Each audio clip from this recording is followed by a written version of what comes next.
আজকের এই খবরটা শুনে হয়তো আপনি আপনার কানকেও বিশ্বাস করতে পারবেন না। হ্যাঁ, এমনই বড় কিছু ঘটেছে। কিছু ঘন্টা আগে এটা কনফার্ম হয়ে গেছে যে পাকিস্তান এখন থেকে চীনের একটা কলোনি হবে। 1947-এর আগে যেমন ইংরেজদের কলোনি ছিল আমাদের পুরো ভারত, তেমন ভাবেই এখন পাকিস্তান চীনাদের কলোনি হয়ে যাবে, অফিসিয়ালি চীনের গোলাম হয়ে যাবে। এবং এই বিষয়টা কনফার্ম করেছে স্বয়ং চীন। বিশ্বাস না হলে স্ক্রিনে দেখে নিন। রিপোর্ট বেরিয়ে আসছে যে চীনা কমিউনিস্ট পার্টি এখন তাদের 3 টুকরো সেনা পাঠাতে চলেছে পাকিস্তানে, আর তারা পাকিস্তানের ভিন্ন ভিন্ন স্থানে মোতায়েন থাকবে। যদিও এটা জানতে পারা যায়নি যে পাকিস্তানে কোথায় তাদের মোতায়েন করা হবে, কিন্তু যেটা মনে হচ্ছে দুটো জায়গায় অবশ্যই মোতায়েন হবে, এক গোয়াদার পোর্ট এবং আরেকটা দাসু ড্যাম প্রজেক্ট। কারণ এগুলো সিপ্যাক প্রজেক্টের দুটো সবচেয়ে গুরুত্বপূর্ণ জায়গা, যেখানে সবচেয়ে বেশি হামলাও হয়। তো ওই দুই জায়গায় চীনা সেনা মোতায়েন হবেই। সবচেয়ে গুরুত্বপূর্ণ কথা, চীন কাগজে এটাকে নিজের সেনা রূপে দেখাবে না, বরং দেখাবে সিকিউরিটি কোম্পানি রূপে। আপনারা দেখতে পারেন চীন এখানে 3টে আলাদা আলাদা সিকিউরিটি কোম্পানি বানাচ্ছে, আর তার মাধ্যমে চীনা সেনা পাঠানো হবে পাকিস্তানে, যাতে বিশ্বের অন্য কেউ যদি কিছু বলে পাকিস্তানকে, তাহলে পাকিস্তানের সরকার যাতে মুখ বাঁচাতে পারে এবং বলতে পারে যেটা তো চীনের সিকিউরিটি কোম্পানি, চীনা সেনা নয়, কিন্তু এরা আসলে চীনের পিপল লিবারেশন আর্মি অর্থাৎ পিএলএ সেনা, বা বলতে পারেন চীনের যে স্থল সেনা রয়েছে তাদের টিম। আপনাদের মধ্যে হয়তো অনেকে বলতে পারেন এটা কি প্রথমবার হচ্ছে যে এক দেশের সেনা অন্য দেশে মোতায়েন হচ্ছে? এরকমটা তো অনেক দেশেই হয়ে থাকে, যেমন সৌদি আরবে আছে, জাপানে আছে।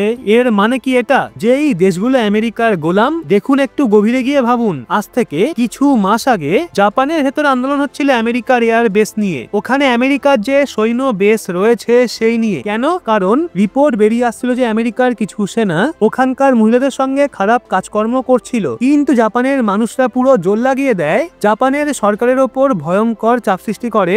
আন্দোলন করে আজ অব্দি একটা আমেরিকান সেনা গ্রেপ্তার করতে পারেনি তারা। এমন প্রভাব পড়ে অন্য দেশের সৈন্য বেস নিজের দেশে থাকলে। দ্বিতীয় কথা, ওই দেশগুলোতে আমেরিকার সৈন্য বেস রয়েছে, সৈন্য বেসে সেনা মোতায়েন থাকে, কিন্তু পাকিস্তানে কোনো সৈন্য বেস থাকবে না। এখানে তারা তাদের নাগরিকদের, বিশেষ করে তাদের যে ইঞ্জিনিয়ার রয়েছে, ওয়ার্কাররা রয়েছে, যারা ভিন্ন ভিন্ন প্রজেক্টে কাজ করে পাকিস্তানে, কোথাও রাস্তা বানায়, কোথাও বাঁধ নির্মাণ করে, কখনো আবার বন্দরে কাজ করে, তো ওখানে চীনের যে সমস্ত মানুষরা কাজ করে তাদের প্রোটেকশন দেবে। আর যখন প্রোটেকশন দেবে তখন তাদের ভিন্ন ভিন্ন জায়গায় যেতে হবে সেনাদের সাথে। মানে পাকিস্তান এখানে চীনা সেনাদের খোলা ছাড় দেবে যে তারা পাকিস্তানের যে কোনো অংশে যে কোনো সময় যেতে পারে। এটুকুই নয়, নিজের নাগরিকদের সুরক্ষার জন্য তাদের এতটা অধিকার থাকবে যে তারা যে কোনো পাকিস্তানিকে সন্দেহের বশে আটকাতে পারে, চেকিং করতে পারে, মারতে পারে, এমনকি গুলিও করতে পারে। এবং যদি তারা ভুল করেও এমনটা করে দেয় তাহলে তাদের বিরুদ্ধে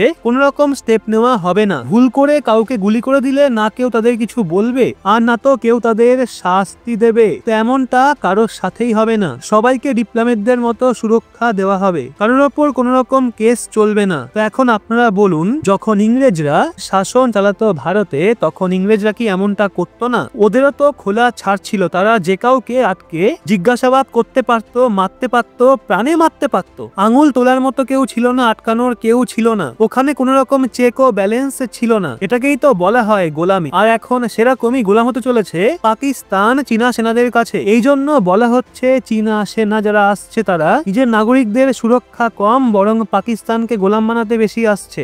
আর আমার মতে এটা ভারতের জন্য দুর্দান্ত একটা সুখবর। তো এমনটা কেন বললাম সেটা পরে এক সময় বলবো, তবে এই বিষয়টা ভারতের জন্য একবিংশ শতাব্দীর সবচেয়ে বড় সুখবর। তো বন্ধুরা, এখন এই বিষয়ে আপনাদের কি মতামত সেটা কমেন্টে অবশ্যই জানাবেন কিন্তু। এবং ভিডিওটা ভালো লাগলে অবশ্যই একটা লাইক এবং চ্যানেলটা সাবস্ক্রাইব করে চোখ রাখবেন রহস্য বাংলার পর্দায়। দেখা হবে আবার পরবর্তী ভিডিওতে।